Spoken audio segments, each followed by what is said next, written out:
Hi friends. അപ്പോൾ ഇന്ന് രാവിലെ തന്നെ അനിയക്കുട്ടി എഴുന്നേറ്റ് വന്നപ്പം നമ്മുടെ നേരെ ഓപ്പോസിറ്റുള്ള വീട്ടിൽ ശാരദാമ്മ ഇരുന്ന് പൂക്കളെ ഇടുന്നതാണ് കണ്ടത്. അപ്പോൾ ആൾക്കും പൂക്കൾ ഇടണമെന്ന് ഭയങ്കര നിർബന്ധം. നേരത്തെ ഇടണമെന്ന് പറഞ്ഞപ്പോൾ നമ്മൾ ഇടാതിരിക്കുകയായിരുന്നു. അങ്ങനെ ശാരദാമ്മ തന്നെ വന്ന് ഒരു ചാണകമൊക്കെ മേടിച്ചെടുത്ത് അറയൊക്കെ ഉണ്ടാക്കി കൊടുത്തു കേട്ടോ. എന്നിട്ട് ആൾ വേഗം പോയി കുളിച്ച് റെഡി ആയിട്ട് വന്നു. അപ്പോൾ നമ്മൾ ആദ്യത്തെ 3 ദിവസം തുമ്പക്കൂടാണ് ഇടുന്നത്. തുമ്പക്കൂടും തുളസിയാണ് ഇടുന്നത്. അങ്ങനെ നമ്മുടെ മുറ്റത്ത് തന്നെ ഉണ്ടായിരുന്നു കേട്ടോ. അങ്ങനെ ഞാനും അവളും കൂടി തുമ്പക്കുടവും തുളസിക്കതിരൊക്കെ പറിച്ചെടുത്തു. അങ്ങനെ ഞങ്ങൾ പൂവിടാൻ വേണ്ടി പോവുകയാണ്. അത്തപ്പൂക്കളിടാൻ വേണ്ടി. അപ്പോൾ ആൾ ഭയങ്കര സന്തോഷമാണ് കേട്ടോ.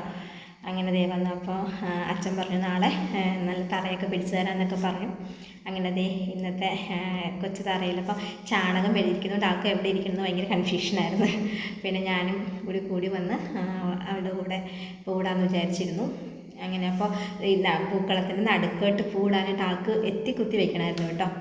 അങ്ങനെ പാടുമായിട്ട് ആൾ വെച്ചു. ഭയങ്കര സന്തോഷമായിരുന്നു പൂവിടാനായിട്ട്. അങ്ങനെ പൂക്കളിട്ടുകൊണ്ടിരിക്കുകയാണ്.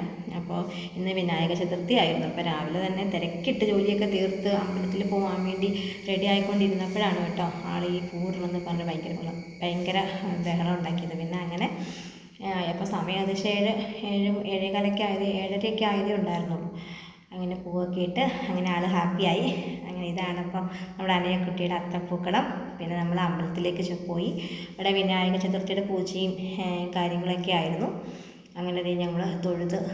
അപ്പോൾ സമയം പോയതുകൊണ്ട് തന്നെ വേഗം തൊഴുതിറങ്ങി. അപ്പോൾ വീട്ടിലേക്ക് പോകാൻ തുടങ്ങുവാണ്.